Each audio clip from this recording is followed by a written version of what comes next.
Assalamualaikum warahmatullahi wabarakatuh. Di sini saya atas nama Muhammad Firmansyah akan menanggapi video dari Dr. Abdul Wadud Nafis LCMWI mengenai ekonomi tiga sektor atau ekonomi tertutup dengan kebijakan pemerintah. Saya sendiri dari Prodi Ekonomi Syariah Fakultas Ekonomi dan Bisnis Islam dengan NIM 2021 100290749. Baik, kita langsung saja ke pembahasannya, yaitu tentang ekonomi tertutup dengan kebijakan pemerintah atau ekonomi tiga sektor, yaitu perekonomian yang meliputi kegiatan dalam sektor rumah tangga, perusahaan, dan juga pemerintah. Jadi itu tadi definisi dari ekonomi tiga sektor atau ekonomi tertutup dengan kebijakan pemerintah. Kita lanjut ke siklus perekonomian. Dengan adanya campur tangan pemerintah menimbulkan dua perubahan penting. Yang pertama yaitu pemungutan pajak akan dilakukan pemerintah, menambahkan pengeluaran agregat pada industri dan juga rumah tangga. Untuk yang kedua yaitu pajak memungkinkan pemerintah melakukan pembelanjaan dan ini akan menaikkan pembelanjaan masyarakat agregat. Jadi dua tadi itu adalah dampak dari campur tangan pemerintah. Lanjut ke pendapatan yang diterima oleh RT akan digunakan untuk tiga tujuan. RT ini rumah tangga. Yang pertama ditabung, untuk yang kedua membayar pajak, dan yang ketiga membiayai konsumsi.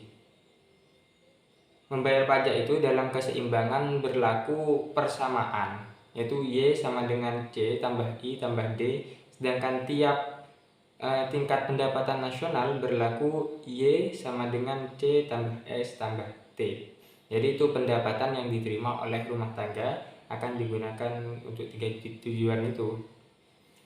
Yang berikutnya yaitu syarat keseimbangan.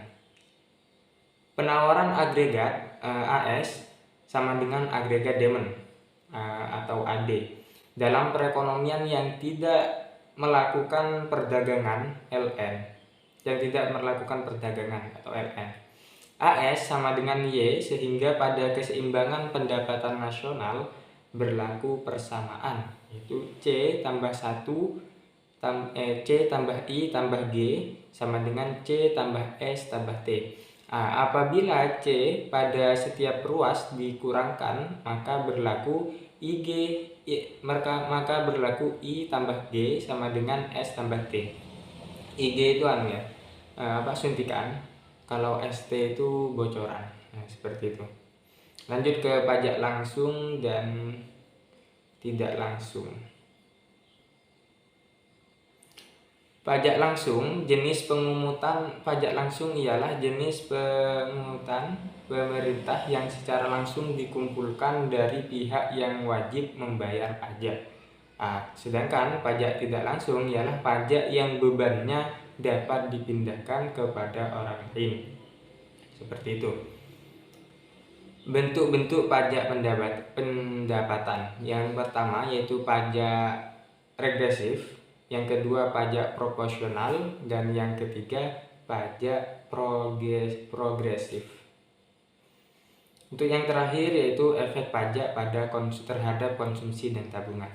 Pajak akan menurunkan YD, yaitu pendapatan disposable, sejumlah T sehingga YD sama dengan Y dikurangi T. Karena YD turun, konsumsi sejumlah T sehingga YD sama dengan Y dikurangi T karena YD turun. Konsumsi C dan tabungan, karena YD turun, konsumsi dan tabungan juga ikut turun. Seperti itu. Itu dari tadi efek pajak terhadap konsumsi dan tabungan. Baik, mungkin cukup itu saja pembahasan atau tanggapan yang dapat saya sampaikan, kurang lebihnya mohon maaf. Wallahu muwaffiq ila aqwamit thoriq. Wassalamualaikum warahmatullahi wabarakatuh.